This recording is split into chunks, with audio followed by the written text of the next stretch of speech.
साथियों को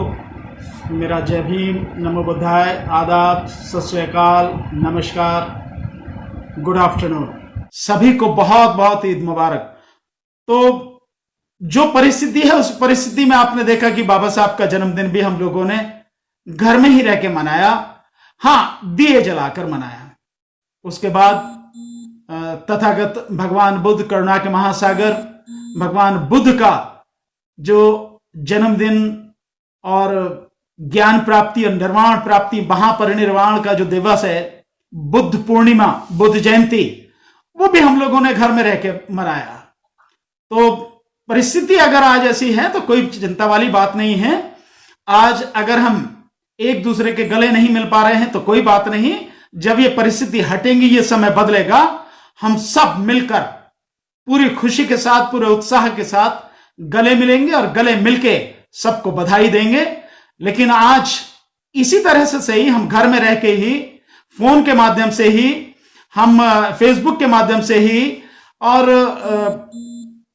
अपने व्हाट्सएप के माध्यम से ही एक दूसरे को ईद की बधाई देंगे। कोई दिक्कत वाली बात नहीं है साथियों। और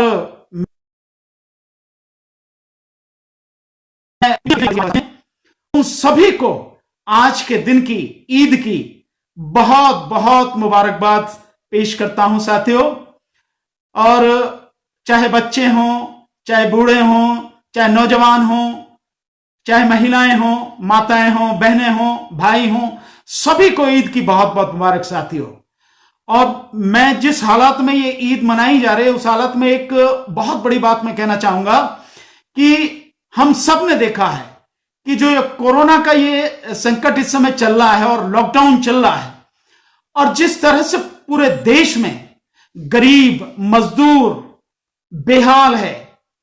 प्रवासी मजदूर बेहाल है, सड़क पे चलने और मरने को मजबूर है। ऐसे हालात में जिस तरह से मुस्लिम समाज के साथियों ने बहुत बड़ी संख्या में,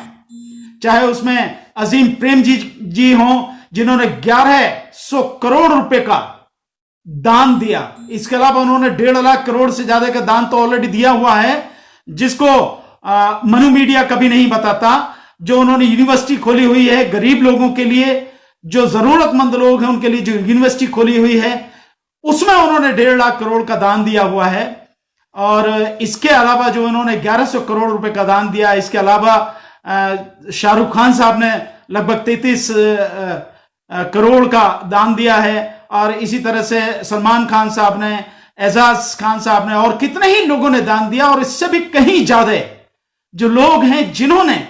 गरीबों की बुरी हालत देखकर, गरीबों के बुरे हालात देखकर, उनकी मजबूरी को देखकर, उनके दुखों, उनके दर्द को देखकर उन्हें जगह जगह पर खाना पहुंचाया, खाने का सामान पहुंचवाया।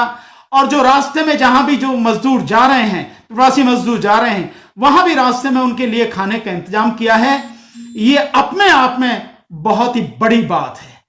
एक मंदिर जिसका मैं नाम ले सकता हूं, वो भगवान बुद्ध से जुड़ा हुआ बोध गया का मंदिर है, जिसने 1 करोड़ रुपए का दान दिया है। और ऐसे में आप देख सकते हैं बाकी जो और लोग हैं जो हल्ला मचाते हैं, या जो लोग,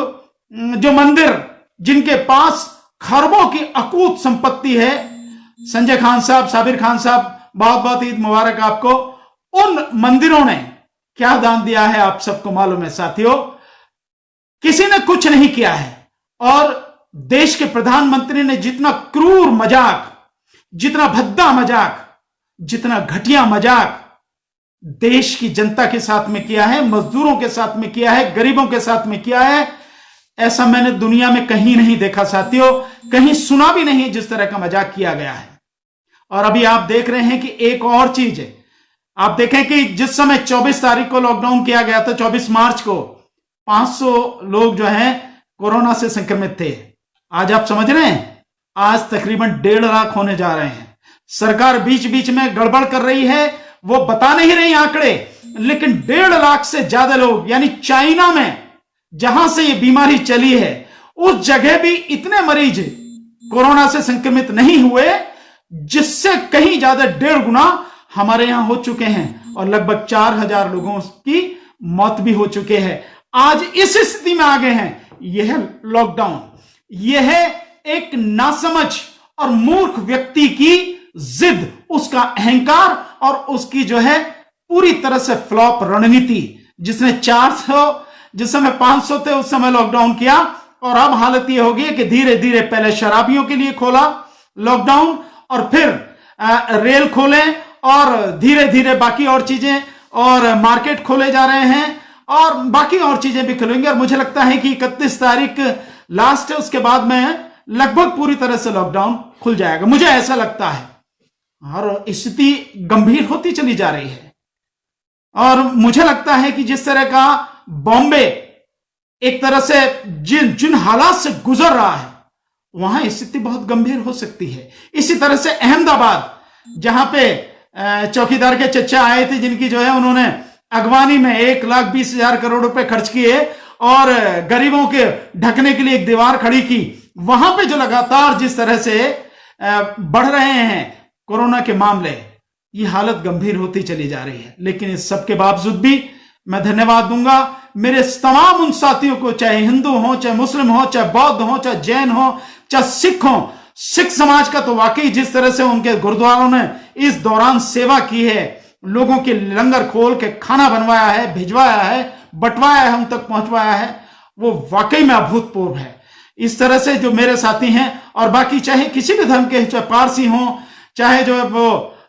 किसी और धर्म के साथी हो, सब ने जिस तरह से मदद की है लोगों की, जो वाकई में संकट में पड़े हुए जो लोग हैं उनकी मदद की, उन सब के लिए बहुत बहुत धन्यवाद। इस ईद के मौके पर उनका बहुत बहुत शुक्रिया, बहुत बहुत धन्यवाद साथियों। एक बड़ी गंभीर परिस्थिति है, मैंने बार बार भी इस पर पहले भी सवाल उठाया है, फिर इसको मैं सवाल उठा रहा हूं साथियों, कि इस दौरान पुलिस ने जितना अपना क्रूर चेहरा दिखाया, लोग तो कहते हैं पुलिस ने बड़ा अच्छा काम किया, लेकिन मैं कहता हूं कि पुलिस ने जितना अपना क्रूर चेहरा दिखाया, जिसकर उत्तर प्रदेश, मध्य प्रदेश और दिल्ली जिस तरह का क्रूर चेहरा इन्होंने दिखाया है, वो वाकई में वो भी अभूतपूर्व, ऐसे कभी देखा नहीं। तनवीर इरशाद सिद्दीकी साहब, बहुत बहुत शुक्रिया, आपको ईद मुबारक साहब, पूरे परिवार को, सभी को ईद मुबारक। तो साथियों, जैसे दिल्ली में जो साथी सीएए, एनपीआर और एनआरसी के समय में लगातार जो आंदोलन से जुड़े रहे साथी, वो किसी भी समाज के हों, चाहे मुस्लिम समाज के हों, चाहे कोई भी हो, उन सबको लगातार उठाया। मतलब कोरोना के समय में जब सबको घर में रहना था, ऐसे में दिल्ली पुलिस अपने जो है मतलब बुरा जो उसने जो जितना बुरा कर सकती है, वो सारा का सारा सब कुछ आंखों के सामने, सबके सामने आ रहा है साथियों, कि उन लोगों को जो बेगुनाह लोग हैं, जो बिल्कुल निर्दोष लोग हैं, जो अपने संवैधानिक हक का उपयोग कर रहे थे, उनको उठा उठाकर जेल में बंद कर रही है, उनके खिलाफ मुकदमे लगा रही है। यूएपीए कानून, मैंने बार बार आपको समझाया कि यूएपीए कानून किसी आतंकवादी के खिलाफ नहीं, जो भी सामाजिक कार्यकर्ता होंगे, जो भी राजनीतिक या जो समाज के लिए भला सोचने वाले होंगे, इस सरकार के, जालिम सरकार के विरोध में जो उनके लिए जो ये लगातार आवाज उठाई जा रही है, उनके लिए जो काम कर रहे हैं वो सारे साथी, उन सबको लगातार बंद करने का काम दिल्ली पुलिस कर रही है। तो मेरा आप सबसे साथियों बहुत बहुत बस निवेदन यही है कि हमें इन सारी चीजों को ध्यान रखना है साथियों, और ये जो ईद का हमारा मुबारक मौका है आज, हमें इससे भूलना नहीं है। हम सबको ये ध्यान रखना है कि ये ईद का मुबारक दिन हमें इस बात के लिए मजबूत करके जाए, हमारा संकल्प इतना दृढ़ होना चाहिए, हमारे जो भावनाएं हैं इतनी मजबूत होनी चाहिए कि हम इस ईद के मुबारक मौके पर इस बात का दृढ़ संकल्प लें कि ये जो बेरहम सरकार है, इसने जितने लोगों का जीना हराम कर दिया है, बेगुनाह लोगों को जो बंद कर रही है, जो जेलों में डाल रही है, उनके खिलाफ जो देशद्रोह का मुकदमा दर्ज कर रही है, इस सरकार को जैसे ही लॉकडाउन खुलेगा, स्थिति सामान्य होगी, तो जो आंदोलन हमने पीछे लगभग 100 दिन चलाया इससे लॉकडाउन से पहले, वही आंदोलन को हमें आगे बढ़ाते हुए ले जाना है। और साथियों, हर सूरत में हमें इस सरकार को उखाड़ के फेंकना है साथियों। इस ईद के मुबारक मौके पर हमें अल्लाह से केवल यही कामना करनी है कि यह खुदा हमें इतनी ताकत बख्श, हमें इतना हौसला, इतना धैर्य बख्श कि हम इस जालिम सरकार को उखाड़ के फेंक दें, जो पूरी तरह से